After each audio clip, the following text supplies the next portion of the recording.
At 60, Slash named his 10 favorite albums of all time. Few guitarists have made as significant an impact on rock music as Slash. Known for his iconic top hat and Gibson Les Paul, the Guns N' Roses legend played a key role in shaping the rock sound of the late 80s and 90s.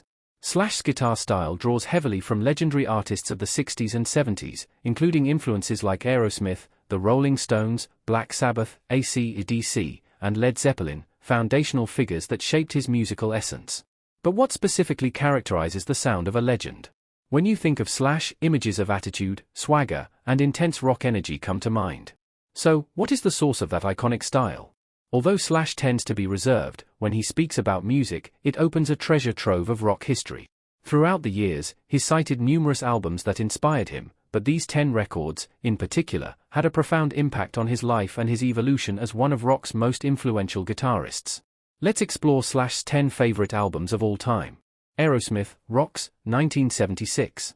Slash has frequently stated that this album transformed his life, labeling it the ultimate rock and roll record and applauding the guitar synergy between Joe Perry and Brad Whitford.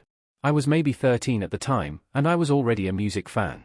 I listened to a lot of stuff, and I definitely knew what I liked. When I heard this record, it had an immediate effect on me. It's just the seminal record as far as I'm concerned. Rock sounded like the Rolling Stones, who had been my favorite band from age 3 to 13. It had the blues-based rock and roll thing, but turned up to 15. Aerosmith delivered the songs with such urgency, and the music had an almost punk attitude, with its powerhouse rhythm section and guitars that were all over the place.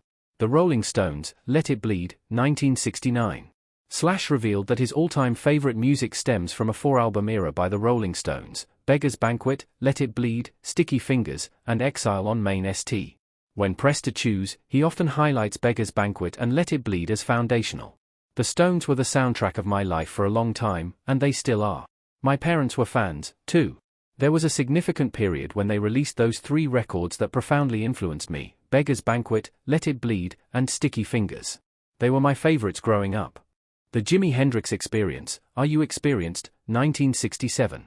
Slash regards Jimi Hendrix as his ultimate guitar hero, acknowledging the album's profound impact. Even today, I'm amazed when I hear this record.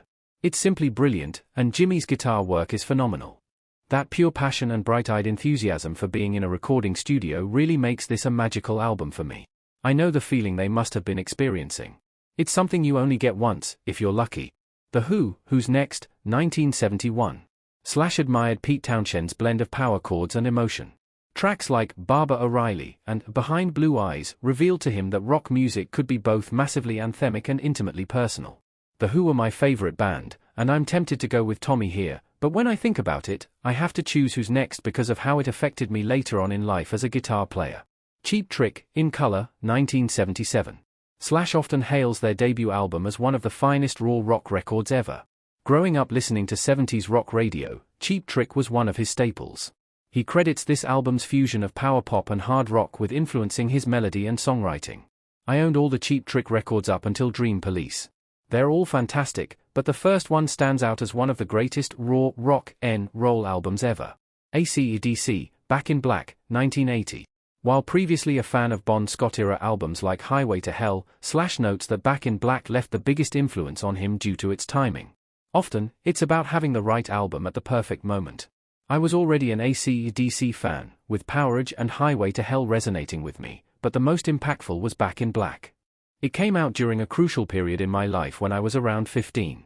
At that age, music hits you differently. I was regularly attending concerts and immersed in music when Back in Black came along. It nearly blew me away. An incredible album. Led Zeppelin, Led Zeppelin 2, 1969. I adored this album. Hearing Whole Lotta Love was my entry point into rock. It felt sleazy, similar to Aerosmith as Rocks, and even at such a young age, I connected with it. It had a fantastic groove and guitar sound, which likely influenced my later decision to get a Les Paul. Zeppelin 2 epitomized the music tied to the hedonistic 70s. Cream, Disraeli Gears, 1967. Slash's blues influences heavily feature Eric Clapton. The trio of Clapton, Jack Bruce, and Ginger Baker redefined blues rock, and Slash appreciated their chemistry, noting how each solo felt spontaneous and alive, making Disraeli Gears one of his essentials. This was the album I played while deciding to take up guitar. Initially, I thought I'd play bass, as my friend Steve Adler had already taken the guitar. He would crank up Kiss Alive 2 on his little amp, banging on the guitar even though he didn't know how to play. Van Halen, 1978. The emergence of Van Halen was a turning point for Slash. Eddie Van Halen's revolutionary guitar work, the tapping, tone, and showmanship, catalyzed changes in rock guitar that inspired Slash to further push his own creativity. Black Sabbath, 1970. I found this record significant. Sabbath's debut is, in my view, the most ominous rock and roll album out there. No other band compares. Black Sabbath's first album outshines the rest. It embodies pure evil on every level. Which of Slash's favorite albums is also on your list? Share your thoughts in the comments below.